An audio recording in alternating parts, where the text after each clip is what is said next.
In tonight's Tricks of the Trade, we serve up a very healthy option, as Sue Kreitzman, the guru of low-fat cooking, shares the secrets of her culinary success. I am a passionate advocate of low-fat cookery. Low-fat cookery meaning no added fat. It is the most exciting, the most seductive, the most vibrant and colorful way to cook. You may think that it's boring and insipid. Nothing could be further from the truth. It will knock your socks off with flavor. I'm going to lead you through some very interesting techniques to help you cook that way. Some of them a little bit weird, but all of them interesting. Meat is a perfectly healthy option in a low-fat diet if it's lean and in small portions.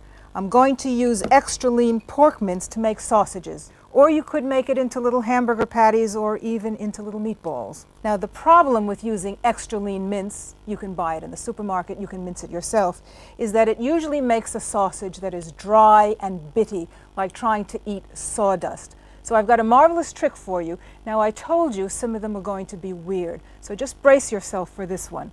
To cook a sausage, first catch your aubergine, beautiful glossy purple object. Take this lovely vegetable and pierce it in several places with a skewer so it doesn't explode in the oven, because you're going to bake it for about 40 minutes in a hot oven. When it is baked, it comes out looking like this. This looks like a dead rat, doesn't it? You cut the stem off that object, strip off the skin, chop it up, and you get aubergine pulp, which you're going to mix thoroughly into the mince. Now the thing to remember is the aubergine disappears. You won't see it, and in the finished sausage you won't taste it. When you take out the fat, you also take out the succulence. The aubergine puts it back in. You will get an astonishing number of sausages too. Considering this is just a half pound of mince, you will get 8 to 10 sausages, and they will be very succulent. Garlic is next. I hate garlic presses, so I have my own method. Hit it smartly to loosen the skin, take the skin off and get rid of it. And then use the hammer to beat it to a pulp. It's good therapy. Scrape that in, salt and pepper to taste. Then fresh breadcrumbs, spring onions, and tomato puree for more moistness and more color. Now these are going to be Mexican sausages. You can make any flavor sausages you wish, but these are Mexican, and I'm going to use those quintessential Mexican flavorings, a little bit of cumin, ground cumin, about a half a teaspoon of ground coriander, and just a touch, because it's very, very hot, of ground cayenne. That's ground chili pepper, so it is quite hot. To make it even more Mexican, a little bit of lime juice and zest, some chopped fresh mint, and some chopped fresh coriander. Gorgeous. And then mix it all together extremely well. Now form this gorgeously savory mixture into plump sausage patties. Dip them into seasoned flour. Then lightly beaten egg white. I'm not using the yolk because the yolk is full of fat and cholesterol and you don't really need it, so I'm just using the white. Then into fresh breadcrumbs, also seasoned with salt and pepper. Just press it in really well and put it on a plate. They can be chilled for an hour or so, or they can be used just as they are. I have a marvelous little invention here. It's a plant mister that I filled 7/8 with water, 1/8 with olive oil.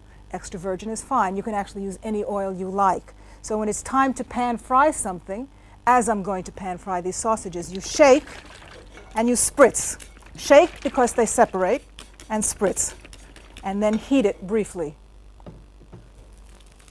Ease the sausages into the frying pan when the oil and water is sputtering nicely. When they're browned and crusty on one side, gently turn them. Oh, look at that, they're burnished, absolutely beautiful. So they can get the same way on the second side. When they're brown and crusty on all sides, just lift them out onto a waiting plate. Now pour in a little bit of stock. It can be chicken stock or vegetable stock, or even the stock you've made from some vegetable bouillon powder, and some dry red wine. When you cook with red wine, all the alcohol and the alcohol calories evaporate. You won't get drunk from having the sauce on my sausages.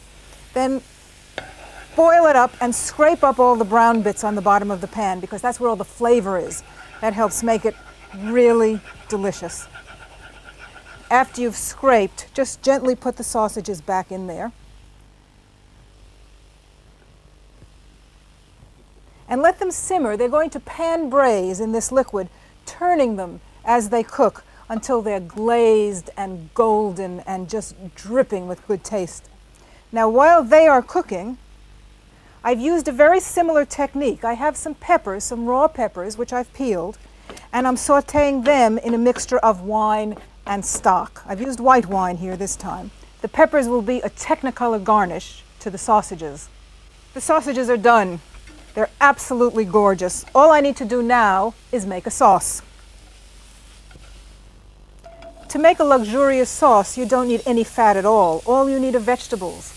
To keep on with the Mexican theme, I'll use peppers, spring onions, more garlic, and chopped chili pepper. Very important for a Mexican feeling, but you can leave it out if you don't like hot food. Now just stir in some more stock. It can be vegetable stock or chicken stock, or even a little bit of water if you have no stock on hand.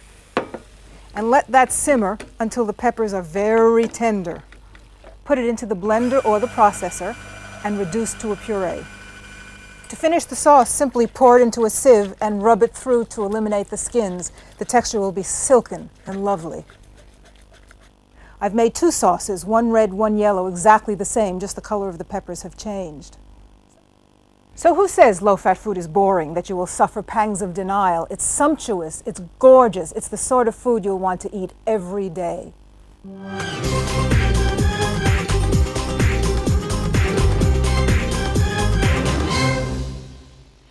Now, when you're planning a holiday, how much do you think about the food? If you're like me, it's never far from your mind. So the idea